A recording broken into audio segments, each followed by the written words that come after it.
আজকে তোমাদের সাথে শেয়ার করে দিচ্ছি চিকেন কষা।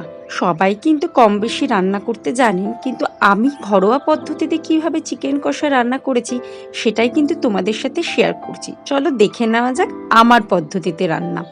চিকেনগুলোকে কিন্তু ভালো করে ধুয়ে আমি জল ঝরিয়ে নিয়ে রেখে দিয়েছিলাম।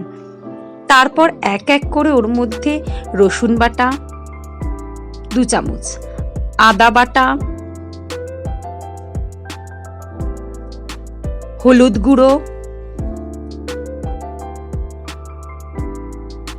লঙ্কার গুঁড়ো, এটা কিন্তু ঝাল লঙ্কার গুঁড়ো, জিরের গুঁড়ো,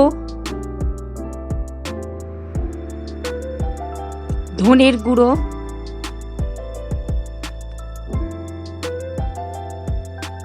পরিমাণ মতো নুন। আমি এখানে 1 চামচের বেশি একটুখানি নুন দিয়েছি। তারপর দইটাকে কিন্তু টক দইটাকে ভালো করে ফাটিয়ে নিয়ে ওর মধ্যে কিন্তু অ্যাড করে দিয়েছি।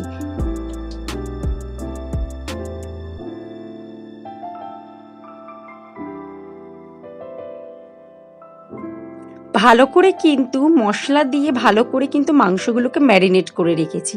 তারপর এই আলুর মধ্যে নুন আর হলুদ মাখিয়ে রেখেছিলাম। কড়াইতে তেল গরম হলে এক এক করে আলুগুলোকে দিয়ে ভালো করে কিন্তু লাল লাল করে ভেজে নিতে হবে। আলুগুলো ভাজা হয়ে গেলে ওই একই তেলে 2টো তেজপাতা, গোটা গরম মশলা ফোড়ন দিয়েছিলাম। কুচনো পেঁয়াজ দিয়ে দিলাম তার মধ্যে। তার আগে গরম তেলে কিন্তু আমি একটু চিনি দিয়ে নিয়েছি। তারপর দিয়ে দিলাম টমেটো কুচি।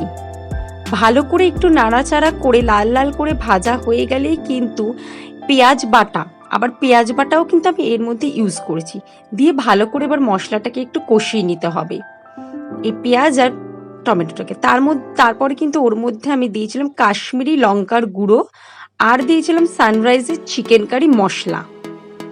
দিয়ে ভালো করে মশলাটাকে নেড়ে নেড়ে কষানো হয়ে গেলে আগের থেকে ম্যারিনেট করে রাখা মাংসগুলোকে ওর মধ্যে দিয়ে ভেজে রাখা আলুগুলোকেও দিয়ে কিন্তু অনেকক্ষণ কষাতে হবে। কষানো হয়ে গেলে আমি কিন্তু গরম জল ইউজ করেছি। গরম জল ইউজ করে ওখানে দিয়ে একটু ঝোল ফুটে উঠলে সামান্য পরিমাণে একটুখানি ঝোল রাখবো আমি, কিন্তু এটা কিন্তু আমি কষা খেতে চেয়েছি। ব্যাস রেডি। আলু সিদ্ধ হয়ে গেলে সব টেস্ট করে নেব নুন মিষ্টি কেমন, রেডি হয়ে যাবে চিকেন কষা। রেসিপি কেমন লাগলো জানিও।